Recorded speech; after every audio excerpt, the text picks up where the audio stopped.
TV FESP-MESP. Boa tarde a todos. Eu queria inicialmente cumprimentar meus colegas de mesa, as pessoas do Aires e da Camila, cumprimentar cada um de vocês e da satisfação de participar aqui deste evento. Estou muito bem impressionado com as intervenções que tive a oportunidade de acompanhar nesse primeiro momento e sentir que se trata de uma entidade realmente combativa e que honra o movimento sindical brasileiro. Nós estamos passando por um momento de extrema gravidade em relação às entidades sindicais, que foi inclusive objeto recente de uma série de reportagens do jornal o Globo, que tende a se repetir em outras oportunidades, em outros veículos, e que, por isso, na minha avaliação, é urgente que as centrais sindicais façam uma espécie de código de autorregulamento do movimento sindical, recomendando postura que vocês já adotam aqui em relação a como se comportar como dirigente sindical. Se pautar pelo princípio da moralidade, da ética, da transparência, promover frequentes campanhas de filiação, promover programas de formação, para que a entidade sindical, que é uma das invenções mais criativas da humanidade, porque ela permite a distribuição de renda de forma pacífica, sem uso da violência, sem da barbárie, e sem dúvida nenhuma, uma instituição que dispõe no Brasil de uma série de prerrogativas que em muitos outros países não tem. Eu cito aqui para vocês algumas apenas. O poder de estabelecer ação regulatória por via do instrumento normativo, a força de restringir ou condicionar a liberdade patronal na contratação e definição de condições de trabalho, a garantia de autotutela do seu próprio interesse, o reconhecimento de certo poder extralegal, como, por exemplo, os fixados em acordo de convenções coletivas que têm força de lei, o poder de atuar como substituto processual, a prerrogativa, no caso das confederações, de ingressarem com ação direta de inconstitucionalidade. São raros os países no mundo que têm tal prerrogativa. A figura da convenção coletiva no Brasil não existe em outros lugares. Ela, uma vez firmada entre um sindicato de trabalhadores e um sindicato patronal, ela beneficia todos os trabalhadores representados por aquele sindicato, filiado ou não, e obriga todas as empresas, filiadas ou não ao sindicato patronal. Isso é uma conquista fabulosa. E isso, se o movimento sindical no seu conjunto não tiver a postura que vocês têm, pode estar em risco. O que nos dá a garantia de que o movimento sindical é um agente político extremamente importante são exatamente essas garantias legais que existem em relação às prerrogativas da entidade de um lado e os direitos assegurados aos trabalhadores de outro. Nós podemos, graças ao nosso direito trabalhista, que tem 3 fontes, a lei, a negociação e a sentença normativa, graças a esses instrumentos, a gente pode brigar por melhoria de condições de trabalho. Na maioria dos países, não há essa garantia legal. Você tem que negociar, eventualmente, supressão de direitos que foram objeto de conquista em outras convenções ou acordos coletivos, contratos coletivos. Não existe legislação com essa natureza. Então, o movimento sindical tem esse papel importante, deve investir na formação, está passando por um momento de mudança agora, foi protagonista, passará a ter uma postura mais de resistência, porque a investida virá e é muito violenta. E é isso que eu pretendo aqui falar para vocês em torno de meia hora, trazer uma série de elementos da conjuntura, menos para convencê-los a respeito dela, mas para dar informações para que vocês mesmos possam chegar à conclusão do quadro em que nos encontramos. A primeira observação a fazer é que nós estamos passando pelo Brasil por uma espécie de combinação que é sinônimo de crise. É uma combinação que envolve poder executivo fraco, governo fraco, congresso corporativo, judiciário midiático e imprensa tendenciosa. Quando essas 4 coisas se unem, é sinônimo de crise, tanto política quanto econômica, porque aqueles que estão vinculados ao poder econômico, seja na atividade econômica em si, seja ocupando instâncias do Estado, investem para retirar dos trabalhadores os direitos e reduzir a participação do Estado nas suas mais diferentes dimensões, seja como provedor de serviços, como executor de tarefas, fornecedor ou alocador de recursos através de políticas públicas. O fato é que há uma investida nessa direção. Então nós temos, além dessa combinação, passamos por um ambiente político e social extremamente confuso. Nós temos escândalo de corrupção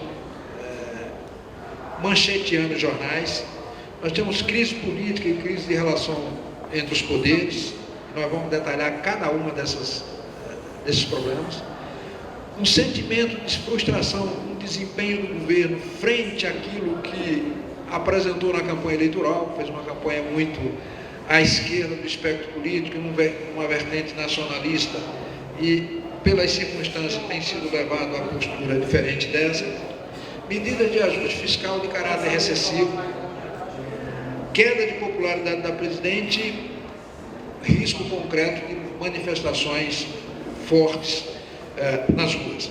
Então, num quadro desse, o grande desafio é não sucumbir ao desalento e à desesperança. É a pior coisa que pode acontecer, porque todas as forças que têm um projeto oposto ao projeto dos trabalhadores querem vender uma realidade muito mais grave do que a que vivemos efetivamente. E se a gente acredita nisso, é uma profecia que auto se realiza.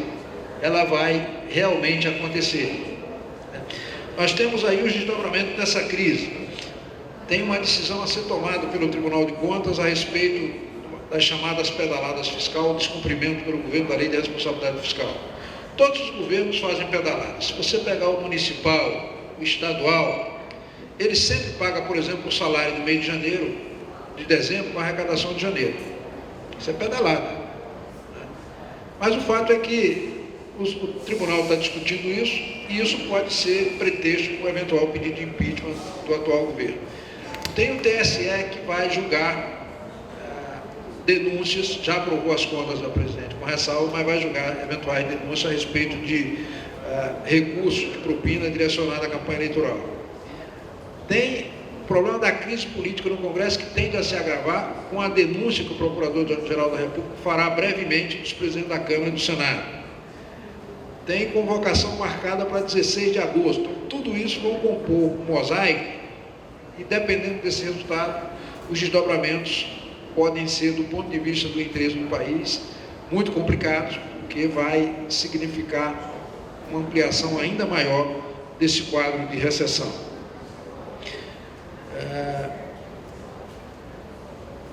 Vou falar de uma coisa que pode ser mal compreendida, mas eu já vou antecipar dizendo qual é a razão de falar disso, que é o seguinte: o atual governo, em grande medida, é responsável por essa crise que existe, especialmente porque não cuidou de ter uma coordenação política eficiente, não cuidou de dialogar, não cuidou de ter uma postura mais ativa no sentido de defender os marcos regulatórios que propôs e as conquistas sociais desse período. Então, não dialogou com o mercado, não dialogou com o Congresso, nem com os movimentos sociais. Isso é um diagnóstico, isso não é uma acusação, isso não é uma opinião, isso é um diagnóstico. Criou desconfiança do mercado com a chamada contabilidade criativa, em lugar, por exemplo, de fazer o que fez agora, que é reduzir e assumir que vai reduzir a meta do superávit, antecipou receita de uma série de estatais para cumprir essa meta. Isso, para os mercados, é inaceitável. A presidente, e aí eu vou dar a razão de por que tudo isso está acontecendo, quando assumiu no seu primeiro mandato, tinha uma obsessão benigna, que era reduzir a taxa de juros no Brasil. Para reduzir a taxa de juros, ela primeiro modificou a forma de remuneração da poupança e, na sequência, pediu ao Banco Central que baixasse o valor da taxa Selic e determinou aos bancos oficiais que reduzissem o spread bancário a partir da concorrência. Caixa, Banco do Brasil baixa, os outros têm que vir junto. Essas duas medidas, para o capitalismo, são inaceitáveis, porque você comete uma violência com o capitalismo na medida em que ele não aceita que alguém interfira na sua margem de retorno. Só que era o inimigo ideal. Banqueiro, ninguém gosta de banqueiro. A sociedade aprovou, o setor empresarial não vinculado ao sistema financeiro aprovou e estava indo muito bem. Só que o sistema financeiro quintuplicou o investimento na mídia, na perspectiva de desqualificar o governo, de acusá-lo de corrupto, de incompetente, enfim, de uma série de coisas. Mas isso não alterou a popularidade da presidente. Só que ela resolveu transpor esse modelo para outras atividades da economia. Aí quebrou a cara. Quando ela traz o modelo de fixar mais de retorno, ou seja, limitar mais de lucro, de outro tipo de empresariado, que não é tão rejeitado quanto o banqueiro perante a sociedade, aí ela está mal, porque esse empresariado se alia ao sistema financeiro e começa, obviamente, a boicotar o governo, que antes estava dando sustentação. Vou dar o exemplo da energia.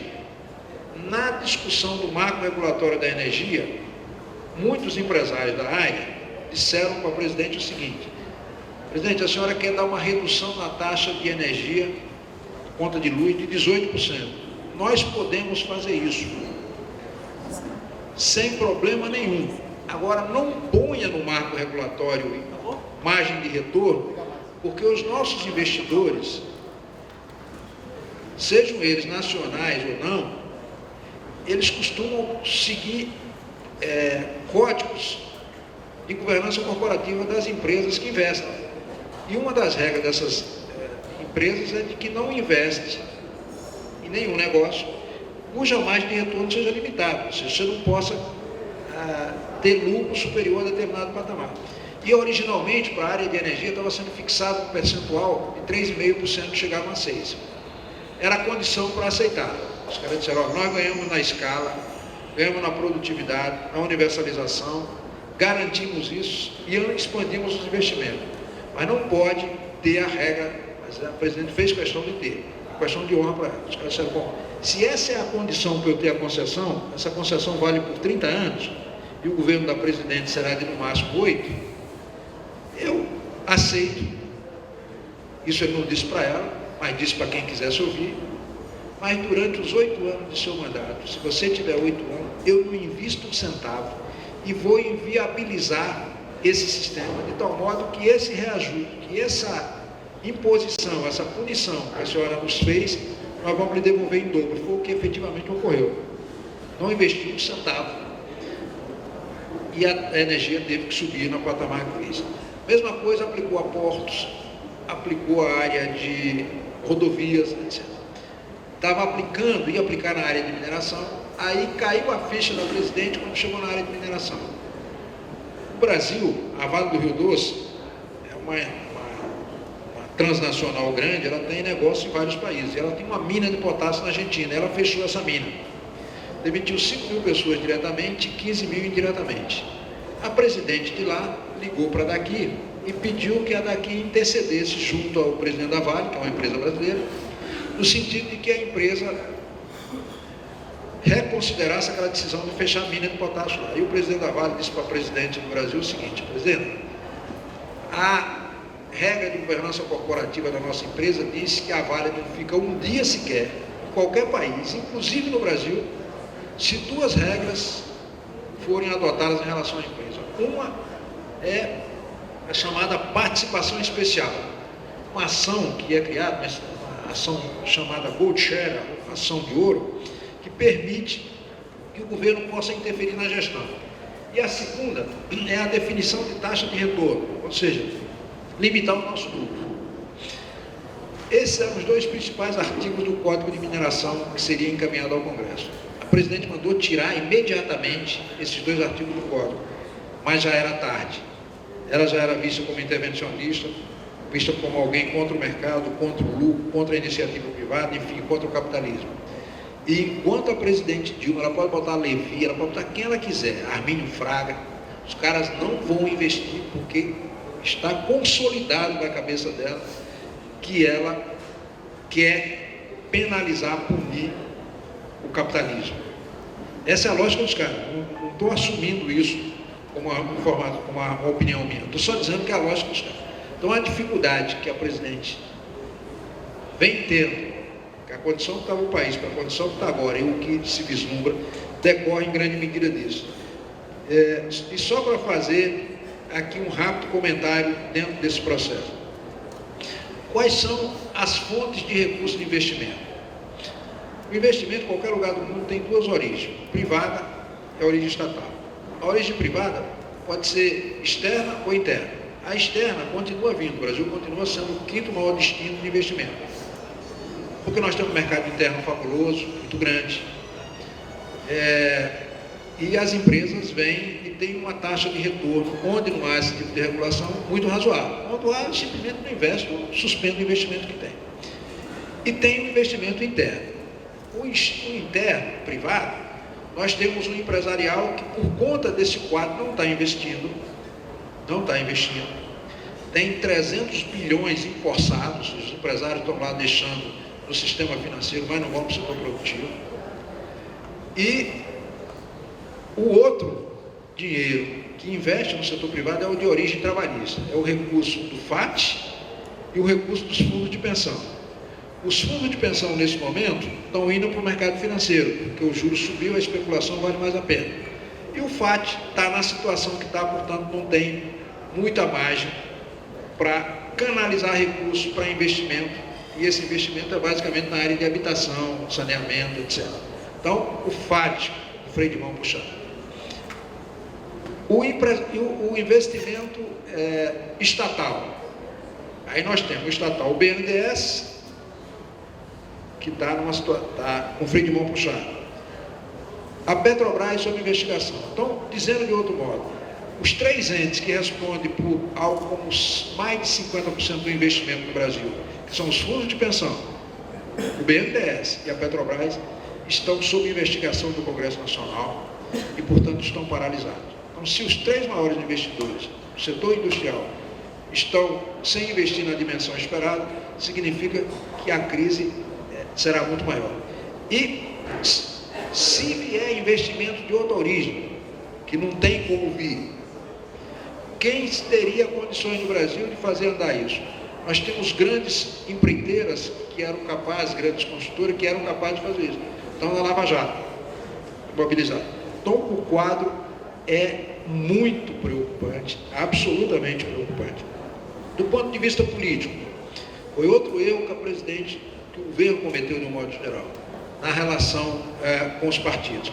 A primeira coisa que fez, em lugar de fazer uma aliança prioritária com os partidos de esquerda e centro-esquerda, o governo optou por apoiar partidos de centro e centro-direita.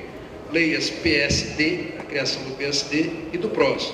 Isso criou no PMDB uma desconfiança de que o governo estava esvaziando o PMDB como partido prioritário da aliança para colocar no lugar esses outros partidos. E isso se consolidou mais ainda quando indicou ministro desses novos partidos para cidades e para a educação, Ministério Estratégico. Na sequência, lança um candidato contra o candidato do PMDB na Câmara.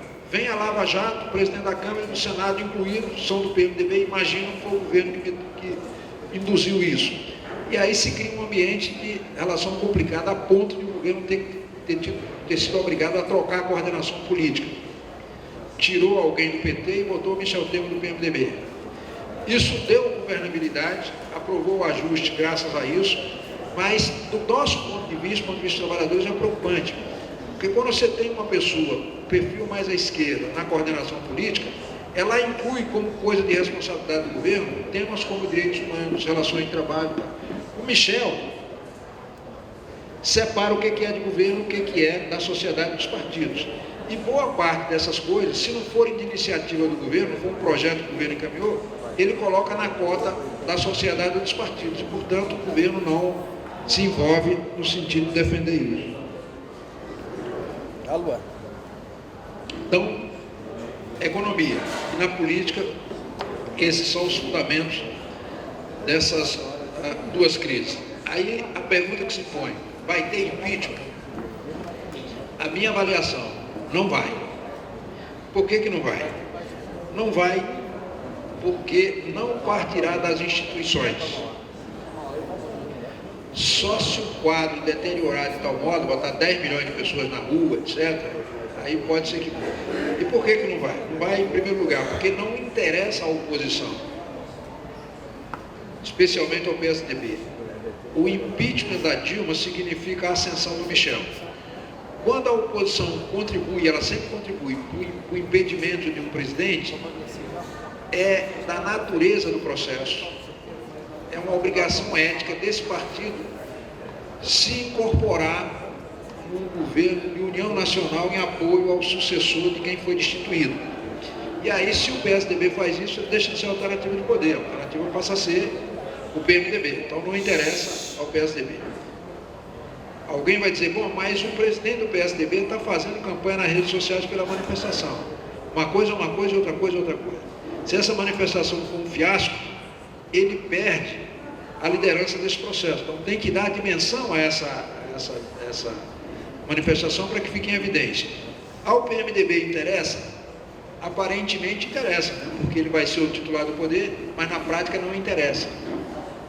Para o PMDB é mais conveniente, eu vou usar a expressão achacar, mas pressionar o governo e obter concessões sendo da base do governo, sem ser o titular do poder, ou seja, sendo o governo sem ser o titular do poder, do que na titularidade. Porque na titularidade, os holofotes estão em cima e não vão inviabilizar o seu próprio governo, enquanto que dos outros a cota fica na responsabilidade de quem está lá.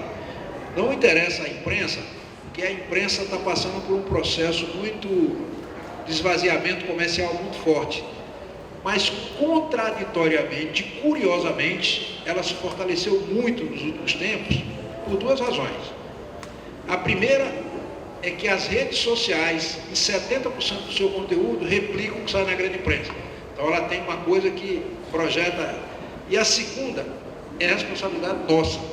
Os partidos de esquerda e os movimentos sociais, de um modo geral, tiveram em relação aos governos do PT uma postura extremada. Eu estava 100% apoiando ou 100% contra. E quem está no extremo não se credencia como formador de opinião. A população não escuta. E então nós ficamos fora desse processo. E a imprensa, que é 90% parcial e apenas 10% imparcial, se credencia por essa pequena franja como alguém. Imagine, com a dificuldade comercial que vive, as agências de risco acabaram de baixar a classificação da Globo, do Estadão, etc. Na dificuldade que vive do ponto de vista comercial, imagine se ficasse um governo para bater. Porque se vier um governo de união nacional, não tem o que fazer. Aliás, eu vi meus colegas jornalistas desesperados no governo Itamar, porque eles não tinham como falar mal. Então, num ambiente desse, a imprensa quebra completamente. Não interessa. Não interessa ao que a gente chama de establishment, que é o chamado poder econômico do Brasil nas diversas áreas. Por que não interessa? Porque a coisa que mais convém ao poder econômico é um governo fraco, que não ameace o capitalismo, a iniciativa privada, e que faça concessões que nem um governo liberal tenha condições de fazer. Então, por exemplo, no quadro de hoje, é muito mais fácil arrancar concessões da Dilma do que de arrancar eventualmente de uma Aécio, mesmo do ponto de vista liberal. O que esse pessoal está querendo é aproveitar esse momento para desfazer os marcos regulatórios que os governos do PT fizeram e também outros que não foram dessa época, como o das relações de trabalho, proteção, emprego, etc. Um dos marcos prioritários que querem desmontar, que é do atual governo, é o chamado conteúdo nacional, o conteúdo local, que é uma regra que diz que nenhuma estatal ou ente governamental pode comprar de serviços ou de produtos mais do que 49% no exterior, ou seja, tem uma reserva de mercado, tem que comprar pelo menos 50%, mais de 50% de produtos e serviços prestados no Brasil e produzidos no Brasil. Isso é uma conquista fabulosa. Querem tirar isso, querem tirar o pré-sal, o sistema de partilha, enfim. Então, é uma conjuntura que curiosa, que aparentemente quer um impeachment, vende para a opinião pública que quer um impeachment, mas na verdade querem uma presidente fraca e que continue assim até o final do mandato, que é o que eles querem. Então, para compreender esse ambiente político e macroeconômico, é preciso voltar um pouquinho no tempo, e a gente vai fazer aqui rapidamente uma análise rápida. Se nós observarmos toda a isenção do mundo, nós vamos constatar que na última década, os brasileiros conviveram com um ambiente de perspectiva e de esperança, no qual houve redução das tensões sociais e da pobreza, crescimento regular do emprego e da renda, baixas taxas de desemprego, oportunidades escolares crescentes, sonho de ascensão social e uma coisa curiosa que muitos de nós aqui, há 20 anos atrás, não tínhamos, que era o fato de passar a ser cortejado, o termo é esse, cortejado pelo comércio, pelos bancos, pelas seguradoras, pelas financeiras. Eu me lembro quando eu queria um cheque especial, fazia um tempo que eu não conseguia, esforço enorme, tinha renda, ganhava 3 salários mínimos, mas não me dava um cheque especial. Hoje, o banco oferece para quem recebe o Bolsa Família. Isso é uma mudança, né, muito importante. O que aconteceu? O governo, que podia ser do PT ou de qualquer outro partido, quem fez isso, fez em bem do Brasil, não politizou essas conquistas. Isso aqui não nasce por geração espontânea. Se você perguntar para o cidadão hoje, a juventude aí, sua vida melhorou nos últimos anos, o cara vai, melhorou. Você atribui a quem isso? A méritos próprios, a minha capacidade, ao meu desempenho. Agora pega esse cara com todos os méritos do planeta dele e jogue lá no Haiti, na Venezuela, um país que esteja numa dificuldade, para ver se ele vai conseguir prosperar, crescer e ter ascensão. Depende da conjuntura, depende da visão de mundo dos governantes, depende das condições objetivas. E quem cria essas condições, nós vamos detalhar isso mais na frente, é o Estado. Ele pode induzir, através do instrumento de política econômica, a retração ou a expansão da atividade econômica, o investimento ou não em programas sociais, etc. Outra dimensão que acho também que o atual governo não cuidou, eu mais uma vez reitero, pode ser do PT ou de quem quer que seja, até porque as medidas que foram adotadas refletiam em certa medida as aspirações populares. A questão do combate à corrupção e da transparência. Vou dizer para vocês que leis foram aprovadas no Brasil nos últimos 10 anos. Lei da transparência, que obriga a disponibilidade em tempo real de todas as despesas do governo, da União, dos Estados e do município. Lei Complementar 131 de 2009, conhecido como a Lei Capimberi. Lei de captação do sufrágio, que é uma lei que aceita como ilícita a evidência do dolo para efeito de cassação de registro e de mandato.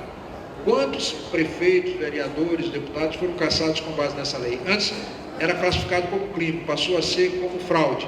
E aí é muito mais rápido, muito mais sério e você pune rapidamente. Lei da ficha limpa, Lei Complementar 135 de 2010. Lei Geral de Acesso à Informação. Qualquer cidadão pode requerer de qualquer grupo de informação do seu interesse pessoal e de interesse da sociedade.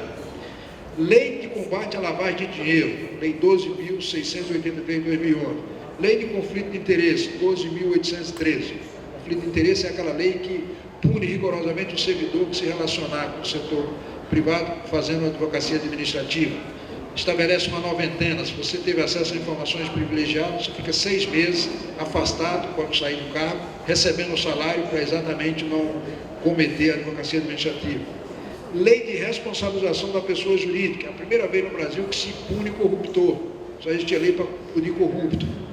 Lei de delação premiada ou lei que trata de organizações criminosas, que é a Lei 12.830 de 2013. Emenda à Constituição que permite a votação aberta para veto e cassação de mandato. É claro que a sociedade pressionou nessa direção. Agora indago a vocês. É mais fácil identificar desvio de conduta, corrupção, nessa claridade, com essas oportunidades, com essa legislação que permite que o sujeito faça uma delação premiada, por exemplo? Ou é mais fácil no escuro, quando não existiam esses holofotes chamando a atenção por desvios para as canalizações? Então, não há evidência empírica que comprove que efetivamente houve aumento da corrupção. Pode ter se mantido, mas aumento não dá para afirmar, porque você não tinha como aferir, você não tinha esses elementos à mão. Além disso, os órgãos de fiscalização e controle, como a Polícia Federal, a CGU, o TCU, o Ministério Público, o COAF, o governo, não interessa qual é a motivação, se é porque havia pressão da sociedade ou não, o governo não interferiu na autonomia deles. E esses órgãos funcionaram com liberdade. Qual é a percepção da sociedade em relação a esse quadro todo? É que esse governo é responsável pela degradação moral do Brasil, é incompetente, é entreguista, é neoliberal, etc. E só associam as ações de governo a temas conjunturais, como, por exemplo, a redução da taxa de juros. Reduziu, voltou a subir, então está zerado, não valeu nada. É a lógica das pessoas. Reduziu a tarifa de energia, voltou a subir, não valeu nada. Congelou o combustível, voltou a subir o valor, valeu nada. Zeragem dos impostos sobre a cesta básica, voltou a subir, não valeu nada. Esse negócio dos combustíveis. Se o governo não aplica política anticíclica para enfrentar essa crise de 2009 para cá, por exemplo, segurando o preço do combustível, o Brasil tinha quebrado feio lá atrás. E por quê? Porque no Brasil, todos os bens de consumo, ou a maioria deles, é transportado em rodovia. Rodovia usa combustível fóssil, portanto petróleo. Se você aumenta o preço do diesel numa velocidade, você impede as exportações, que ficam mais caras, encarece o produto que circula internamente e, portanto, empobrece a população com os custos inflacionários, de um lado. E de outro, como houve recentemente uma seca jamais vista, que atingiu a todos, e a prova é que o do PSDB aqui em São Paulo secou os reservatórios, fez com que o governo teve que ligar, e graças a Deus tinha termoelétrica, que é movida a combustível. Isso é muito caro, é uma barbaridade de dinheiro. Se o preço estivesse lá na estratosfera, nem o governo teria como bancar, nem a sociedade teria como custear isso, se um plano levado. Então, essa percepção decorre da ausência de politização naquelas conquistas para dizer, olha, depende de visão de mundo, depende de vontade política, depende das circunstâncias. Como o governo errou em não ter dialogado com o Congresso, e errado na tática da aliança, de um lado, e errou na relação com o mercado, esses dois atores, que têm um peso preponderante, aproveitaram a primeira fragilidade do governo e o derrotaram. Qual foi a fragilidade? Foi quando aconteceu no primeiro momento uma sazonalidade que o preço inicialmente da batata subiu 300%. O presidente foi aconselhado a autorizar a importação, não precisava importar nem 1 grama, mas estava autorizado que o preço voltaria, que era especulação pura. Não autorizou, disse que se ia beneficiar uma multinacional de sanduíche, não sei o que, tal, invocou uma questão de natureza ideológica, bobamente, porque quem mais vende sanduíche no Brasil não é o McDonald's, é não sei que King aí, que é brasileiro. Depois veio o tomate 600%, foi aconselhada de novo a permitir importação, não permitiu, e se criou no Brasil a ideia de que muita gente, e eu estou dizendo isso porque minha vizinha me procurou e disse, Toninho, está tudo subindo, eu vou subir o valor do meu aluguel. Então, é uma profecia que se autorrealiza. Se você diz, está tudo ruim, tudo está subindo, aí esse troço se multiplica, o governo perdeu a guerra aí, a guerra da comunicação nesse processo. Então, tem uma série de outras conquistas que eu poderia mencionar aqui, mas para não me alongar muito, vou pular esta parte, né, dessas conquistas todas e passar para um outro aspecto que é extremamente relevante e tem relação direta aqui com vocês, que é a gente analisar um pouco aquelas manifestações de junho de 2013. O movimento sindical e os partidos de esquerda analisaram isso com muito preconceito e isto teve um preço muito elevado, que foi a eleição de um Congresso que a gente pode classificar como conservador do ponto de vista social, liberal do ponto de vista econômico e atrasado em relação aos direitos humanos e ao meio ambiente. E eu vou explicar isso para vocês. Milhões de pessoas foram às ruas naquela oportunidade, coberto de razão, para protestar nas 4 das 5 dimensões possíveis da cidadania. Foi protestar como eleitor, e tinha razão, porque o eleitor é o titular do poder, ele apenas delega para que alguém, em seu nome, vote, fiscalize, aloque recurso público ou administre, mas com base no programa, com exigência de prestação de contas e alternância no poder. Isso não vem sendo feito pelos representantes no plano institucional e também temos no mundo sindical representantes que não correspondem às expectativas dos representantes. Há necessidade urgente de uma reforma política capaz de resolver isso. As manifestações aconteceram, não se materializou, depois eu vou dizer por quê. A segunda dimensão, a dimensão de contribuinte. Naquela oportunidade o cidadão tinha muita razão.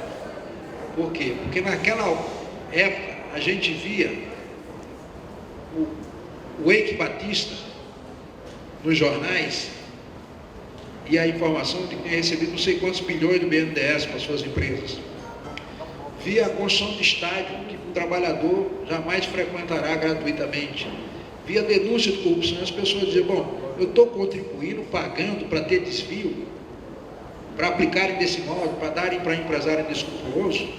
Não, tem que rever isso. E pediam então uma mudança na forma de tributação. Em lugar de ser uma tributação sobre o consumo e sobre o salário, uma tributação sobre o patrimônio, sobre a renda, sobre as grandes fortunas, e portanto uma tributação direta e não indireta, porque quando você faz a indireta, quem paga somos nós, a população de modo geral, que gastamos a maior parte da nossa renda com consumo, com bens que utilizamos no nosso dia a dia, inclusive de natureza alimentar. Então, como contribuinte tem razão. Agora eu faço aqui uma ressalva. A arrecadação governamental é fundamental, porque, por exemplo, no governo federal, se há injustiça na arrecadação, na política tributária, há um pouco de justiça na sua destinação. Algo em torno de 60% de tudo que o governo federal arrecada é devolvido diretamente para pessoas, sem intermediário, vai direto para o bolso. Pagamento de programa social do Bolsa Família, pagamento de seguro-desemprego, pagamento de assistência social, pagamento de previdência, salário de servidor, aposentadoria de servidor, etc. 65%. Os 40% restantes aí vão para saúde, educação, estrada, pagamento de juros da dívida, etc. Então é muito significativo isso. Se não há o Estado brasileiro ter a importância que tem na distribuição de renda, o Brasil estava em guerra civil há bastante tempo, porque graças a esse um salário mínimo que se distribui no Nordeste, por exemplo, como assistência social, se a pessoa ter contribuído, porque não teria nem renda para contribuir para isso, mantém o cidadão lá e ele não vem para a cidade, nem os seus filhos, nem os seus netos para os grandes centros, morar em favelas, se prostituir, enfim, e ser cooptado pela marginalidade. Ele fica lá, é uma rima de família, faz a economia funcionar, etc., e cumpre essa função importante. Então, essa ressalva que eu queria fazer em relação ao contribuinte. Na dimensão de usuário de serviço público, ele também protestou e protestou com razão, porque os serviços públicos são de má qualidade. Saúde, educação, mobilidade urbana, de segurança, etc. Ora, aqui também cabe uma segunda observação. são de má qualidade, não é porque são prestados pelo Estado, ou porque, por serem públicos, são intrinsecamente de má qualidade. Não, porque são insuficientes. Se nós tirássemos de circulação metade da população brasileira, nós teríamos hospitais de excelente qualidade, atendimento bom, teríamos escola para todo mundo, teríamos mobilidade urbana muito boa e muito menos violenta. Outra dimensão em que o cidadão protestou na dimensão do consumidor. A caristia estava voltando, o juro estava voltando, a inflação estava voltando, perdendo o poder de compra. Mas não se manifestou numa dimensão que foi de assalariado, de trabalhador, porque o emprego e a renda eram altos. Embora o cidadão tenha essas 5 dimensões, a mais importante dela é a de trabalhador, o que é a base de todas, a manifestação de todas as outras. Não foi por isso. Se tivesse ido, certamente vocês teriam visto o cartaz lá pela destituição do governo, e não tinha na época, ou pela mudança da política econômica, que não tinha na época. Por que que essas manifestações, que em essência pediam mais governo, mais Estado, mais e melhores serviços públicos, mais ética na política, não se materializaram? Aí cabe uma segunda reflexão nossa, que é o seguinte: tal como na Primavera Árabe, as manifestações aqui foram convocadas pelas redes sociais. Então não tinha instituições por trás. No sistema representativo você tem que ter liderança, você tem que ter CNPJ, você tem que ter endereço, tem que ter um líder que seja capaz, como um movimento sindical, de sistematizar aquele conjunto de reivindicações, levar para o governo e cobrar permanentemente a sua implementação. Como ninguém fez isso, porque não havia organização, foi convocado por rede social, um negócio disperso, o governo também não ia, até porque há muita dúvida a respeito de a quem cabe fazer determinadas políticas públicas, já que há a responsabilidade compartilhada de União, Estados e municípios em relação a série de políticas, que um fica empurrando para o outro e ninguém faz. O fato é que não se materializou. Então, uma grande oportunidade que se teve de fazer com que o governo brasileiro, pressionado pelas ruas, avançasse no sentido de mais Estado, mais política pública, etc., pelo fato dos movimentos sociais não terem participado e até terem sido hostilizados nesse processo, e por isso se retraíram, acho que deviam assumir as bandeiras e exigir a implementação. O fato é que o resultado foi o oposto do pretendido. Como a população foi para a rua, fez esse esforço, não resultou em nada, aí vem um sentimento de decepção, de indignação, e as pessoas passam a se identificar com o primeiro messiânico populista, que encontra pela frente e que é capaz de se apresentar como alguém que está contra tudo que está aí. Só que quem está contra tudo que está aí, necessariamente, não quer algo melhor para substituir o que está aí. Pode ser eventualmente pior, e infelizmente foi pelo Congresso que nós elegemos. Então, o que é que decorreu disso? Decorreu uma desqualificação da política. Isso é trágico, porque não há solução, não apenas da política, desqualificação da política, dos governantes, dos agentes públicos, rejeição às instituições, etc. E isso é trágico, porque não há solução para os problemas coletivos fora da política. A solução dos problemas coletivos passa pela política. Todas as conquistas do processo civilizatório foram resultado da decisão política. Os direitos civis, os direitos políticos, os direitos sociais, econômicos, culturais, os difusos e coletivos, os bioéticos, todos eles foram resultado de decisão política. Então, quem desqualifica a política, ou faz por desinformação,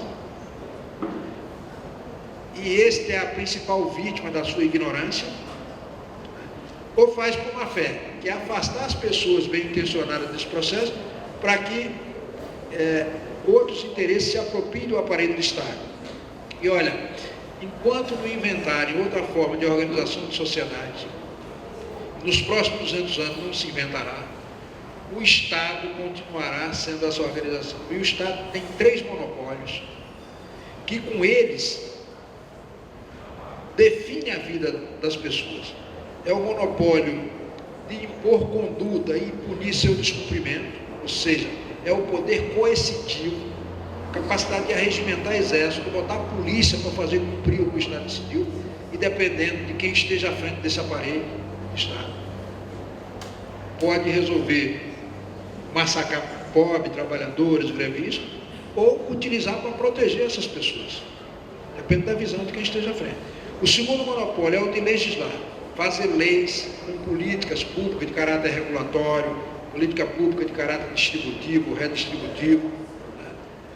Que, por exemplo, fazem reforma agrária, obriga a sociedade a contribuir para que se mantenham algumas políticas públicas como essa da assistência social, da previdência, etc.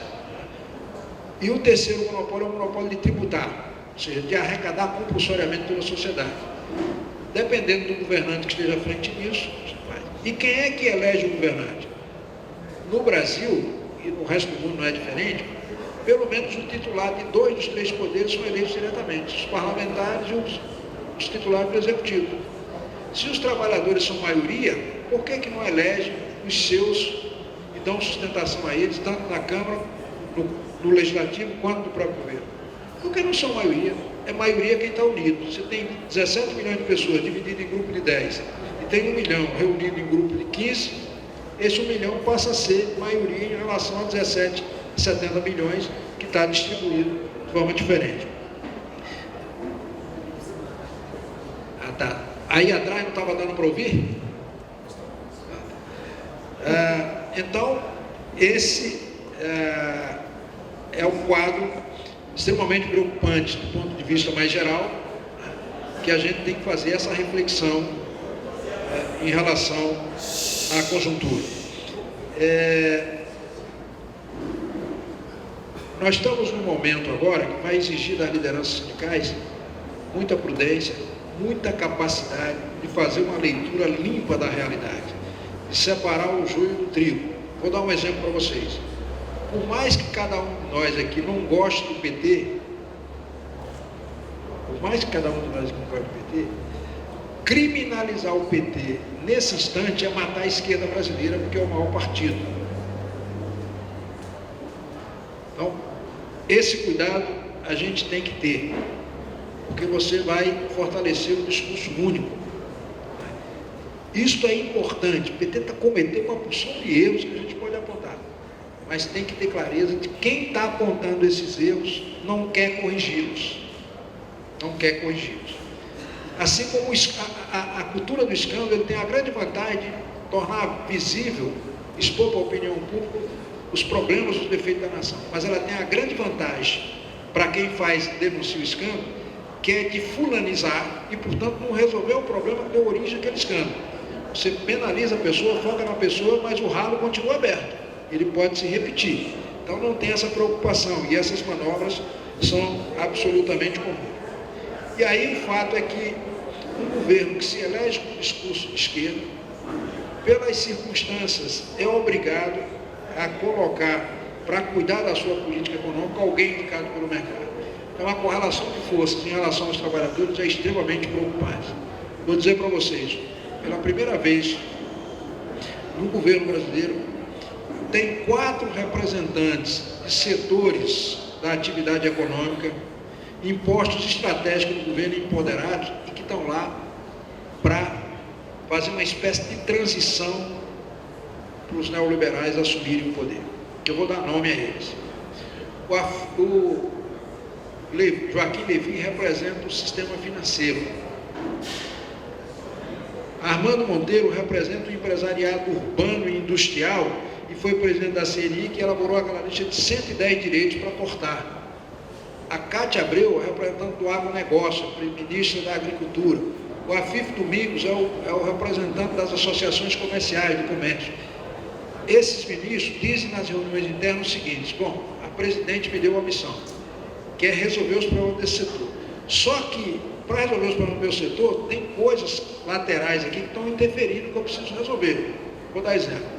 A Cátia Abreu diz que para melhorar a competitividade do agronegócio, precisa alterar o Código Civil, que diz que o trabalhador que se expõe mais de 5 horas no sol é considerado trabalho degradante. Então tem que tirar isso para ele poder se expor o dia inteiro.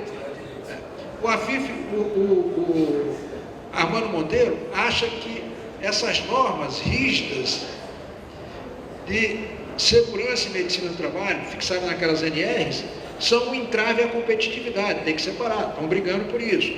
O Afif Domingos acha que a pequena e microempresa que cresceu muito nos últimos anos não tem condições de expandir se não adotar os ciclos trabalhistas, ou seja, um tratamento diferenciado em relação ao salário. O trabalhador da pequena e micro tem menos direitos do que o trabalhador da grande. Então, essa é a lógica que está por trás desse processo. Então, nós estamos à frente aí de duas ondas, uma neoliberal e outra conservadora, que a gente tem que ter clareza de como reagir a isso. Todo o ambiente está montado para que a gente vá para o desalento, vá para a desesperança. Vendem uma ideia que nós já fomos derrotados em absolutamente tudo, e isso vem no sentido de nos esmorecer, fazer com que a gente jogue as armas, se recolha e reconheça que o discurso único venceu. Mas vamos separar a espuma da consistência. Outro dia eu falei da espuma do chopp, aí alguém me disse, não fale isso não, porque espuma de chopp é muito bom. Aí eu arrumei um outro exemplo, a espuma do caldo de cana, que essa é ruim. Muita espuma e pouco exemplo. Vamos verificar do ponto de vista dos trabalhadores o que aconteceu objetivamente no primeiro semestre desse ano, considerando a correlação de forças. Para todos nós, fomos massacrados em absolutamente tudo. Todo o início da legislatura, o Congresso é muito proativo. Há um ativismo legislativo muito forte que produz muita coisa. Agora vamos ver do ponto de vista dos trabalhadores. Foram aprovadas 2 emendas à Constituição. A PEC, chamada PEC da Bengala, que aumenta para 75 anos a aposentadoria do servidor, e a PEC que trata do orçamento impositivo. Essas 2 PECs a gente pode dizer que são neutras do ponto de vista do interesse do trabalhador no que diz respeito a direito. Porque o trabalhador aumentou de 70 para 75, mas ele continua trabalhando se quiser, ele pode se aposentar antes, não precisa esperar a compulsão. Então, neutro do ponto de vista do trabalhador. Do ponto de vista das perdas concretas dos trabalhadores, objetiva, lei. Nesse período, nós tivemos a lei dos caminhoneiros, que sofreu uma redução de direitos, efetivamente, tinha uma garantia de jornada, e tivemos as MPs 64 e 65, que, graças à pequena resistência que houve, conseguimos tirar delas os efeitos mais perversos. Temos uma reduzida no seu impacto mais forte. Essas foram as perdas desse período. Agora vamos ver os ganhos. Aprovamos, está em vigor uma lei que mantém a política de recuperação do salário mínimo nos próximos 4 anos, aumento real do salário mínimo. Foi aprovada a lei dos empregados domésticos, acabou, era o último resquício que existia de trabalho escravo no Brasil ainda. Foi aprovada uma correção na tabela do imposto de renda, abaixo da inflação, mas antes nem isso tinha. Foi aprovado o Estatuto do Deficiente. Houve uma flexibilização do fator previdenciário, vai permitir que milhões de pessoas que perderiam muito dinheiro se aposentassem, podem se aposentar preenchida a fórmula 85-95 sem perda. Então, o que querem vender para a gente é o seguinte, é que não lute porque não vale a pena. Arreie as armas, fique quieto, já está tudo dominado. E não é assim, está aqui o resultado. Agora, a ameaça, tem terceirização para ser votada, tem aumento da idade para ingresso no mercado de trabalho, caindo de 16 para 14 anos, tem, esse é polêmico, mas eu assumo como um retrocesso, que é a redução da maioridade penal. Você tem forma de manter esses menores mais tempo presos e perder a condição de primário quando for condenado novamente contra adulto, ficar efetivamente na cadeia. Agora, você não pode acabar com as penas alternativas e reduzir a maioridade penal, porque o sistema carcerário brasileiro não suporta. Você vai, em lugar de gastar dinheiro construindo escola, você vai construir cadeia. E isso não pode acontecer. Então, nós temos aí essa questão da terceirização, que graças à resistência se atrasou bastante a aprovação disso, está lá no Senado. E o que é interessante é o seguinte, que é um pouco de sorte também. Nós temos que combinar sorte com capacidade reativa. O presidente da Câmara é tão conservador, mas tão reacionário, que até o Senado, que é uma casa conservadora, considera exagero o que ele propõe, né? E segura lá e não deixa andar. Então temos que perseverar nessa linha, porque Se nós, nos próximos 2 anos, vão ser anos muito difíceis, não conseguirmos preservar, proteger, segurar os direitos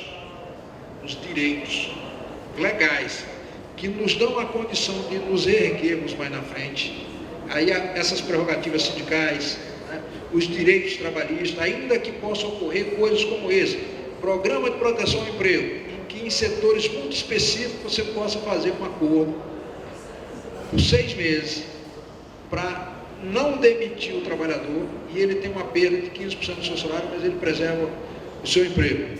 Tem 30% mais 15% do governo cobre.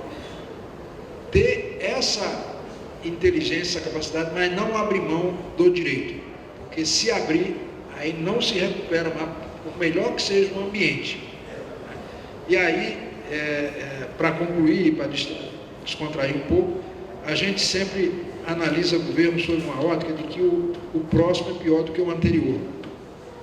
Tem uma anedota muito boa que ilustra muito bem isso, que um mendigo estava em frente a um palácio de um imperador, o imperador saiu lá e viu aquele mendigo e, com fúria, foi bater no cara, chutou, jogou no poste, um mendigo que Deus deu ao senhor muitos anos de vida. E aí é que o imperador ficava com ódio, batia de novo, jogava no poste, chutava na barriga e tal, e ele, que Deus te dê muitos anos de vida. Aí o imperador chega lá com um ajudante dele lá e diz, ó, leva esse infeliz lá, arme a guilhotina que eu vou arrancar o pescoço dele. Leva o sujeito para lá, põe na guilhotina e diz, olha, me dê 3 razões pelas quais você está debochando. 3 razões consistentes para me provar que você não está debochando de mim. Porque senão eu vou arrancar seu pescoço agora com essa guilhotina. Senhor imperador, o meu desejo é o mais sincero do mundo, que o senhor tenha muitos anos de vida. Eu estou pedindo esmola nesse ponto aqui há 65 anos. Tenho 80 de idade, diz ele. O seu avô, quando passava aqui, chutava a minha caneca. Seu pai passava, no máximo me dava um cascudo. O senhor me joga no poste, imagina o que fará o seu sucessor. Não, eu tenho muitos anos de vida ao senhor.